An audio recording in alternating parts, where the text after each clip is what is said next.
Bienvenue si vous nous rejoignez, je vous le disais dans le sommaire, Sandrine Pierrefeu est en plateau avec nous. Bonjour Sandrine. Bonjour. Merci d'avoir accepté notre invitation. Merci à vous. Vous êtes arrivé à bord de l'Hermione il y a quelques jours maintenant à Tanger. Il s'agit de sa première escale dans la ville du Détroit avant un long périple en Méditerranée. Est-ce que vous pouvez nous raconter votre histoire à vous entre l'Hermione et entre vous et l'Hermione, ce célèbre 3 mâts? Moi, c'est une histoire d'amour, en fait, c'est un coup de foudre. J'avais pas du tout prévu ça. C'est souvent comme ça que ça se passe dans la vie. Je passais sur ce bateau et j'y suis restée attachée, comme beaucoup d'entre nous. C'est un bateau exceptionnel car c'est une des rares répliques avec un gréement entièrement en fibre naturelle. Donc c'est vraiment un chef-d'œuvre. C'est un bateau rare, puissant et très attachant. Du fait notamment de l'équipage. Je vous en parlerai. Oui, oui. Alors vous êtes à la fois écrivaine et gabière au sein de l'Hermione. Est-ce que vous pouvez nous expliquer un petit peu ces deux dimensions? Bien sûr. Les gabiers étaient des marins d'exception. Ça fait plaisir à dire. Aujourd'hui, nous sommes que des gabiers à bord.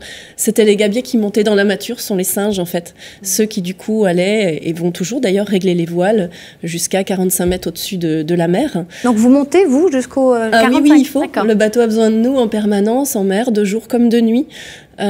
Pour régler les voiles, c'est avant tout un voilier, donc c'est pas juste appuyer sur des manettes, c'est vraiment aller se coltiner de la voile, aller tirer sur des cordages, les connaître. Il y en a 250, quasiment 30 km de cordage, donc cet aspect marin est passionnant et très spécifique à ce bateau-là. Personne savait comment faire marcher un bateau du 18e, ils sont tous morts les gens. Et sinon, à côté de ça, effectivement, je suis l'écrivaine. Qu'est-ce qu'elle fait, l'écrivaine à bord? C'est-à-dire le plaisir de partager ce que nous vivons avec ceux qui n'ont pas la chance de le vivre. Donc au quotidien, à travers des blogs ou ensuite à travers des ouvrages ou des articles. D'accord. Et Sandrine, combien de personnes à bord du bateau et est-ce qu'il y a une sélection pour les membres de l'équipage? Alors tout à fait, nous sommes 80 en moyenne et puis ça tourne à chaque escale, il y a un renouvellement d'équipage. Il y a une vingtaine de professionnels, dont le commandant, les officiers, etc. Il y a un docteur, il y a un caméraman. Et oui, il y a une sélection, il faut pouvoir monter dans les mâts notamment. C'est la condition sine qua non, et c'est quasiment la seule condition. Le talent de grimpeur. Ouais, et surtout c'est la condition de la passion. La plupart des gens n'étaient jamais allés en mer. En revanche, on leur demandait de s'investir sur le chantier, dans l'entretien du navire. Tout le monde est bénévole. Du coup, c'est vraiment le mobile principal, c'est la passion, l'envie de partager et de vivre ensemble. D'accord. Alors, Sandrine, à bord de l'Hermione, il y a donc des marins, il y a des photographes. C'est un équipage en fait très éclectique, cosmopolite. Est-ce que ça fait partie du défi de l'Hermione, de sa philosophie? Tout à fait.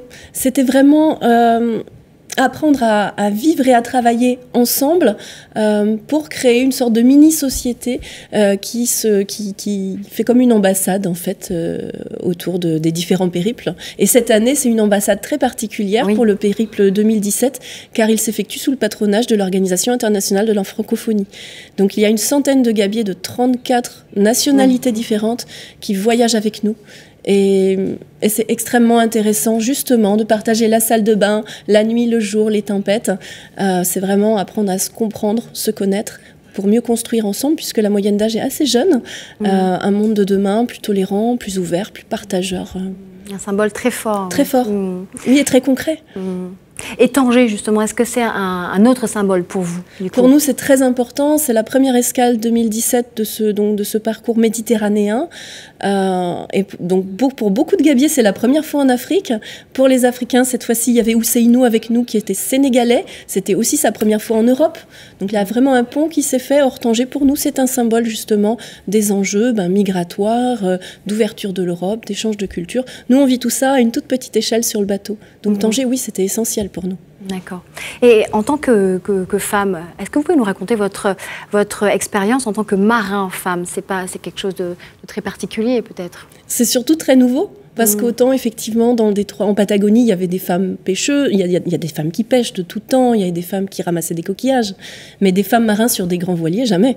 On est les premières générations de femmes qui allons en mer de manière professionnelle sur des grands navires. Et du coup, oui, c'est formidable.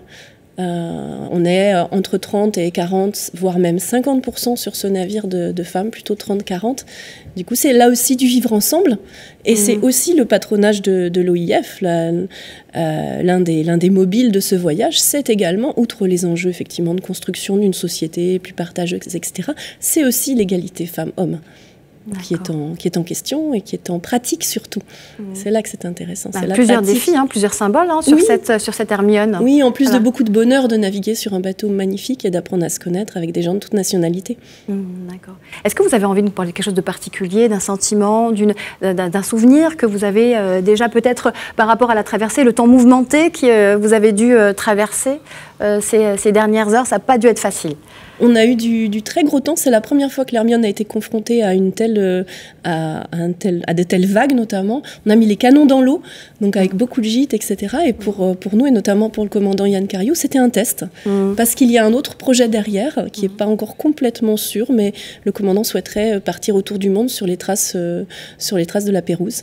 Et du coup, il faut tester ce bateau pour du gros temps. Là, on l'a testé ensemble, et c'est très intéressant. Et il est magnifique. C'est un bateau qui, en plus d'être très beau, est extrêmement marin. Et on l'a vu dans le gros temps, il tient extrêmement bien la mer. D'accord, ok. Et ce magnifique bateau largue les amarres quand, alors, Sandrine? On part dans quelques heures. C'est branle-bas de combat pour nous.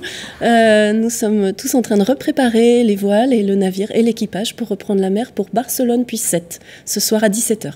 D'accord, donc prochain port, Barcelone. C'est ça, Barcelone. Écoutez, merci beaucoup Sandrine Pierrefeu. Merci à vous. Et bon vent donc vers Barcelone. C'était un plaisir de vous avoir sur le plateau. Merci.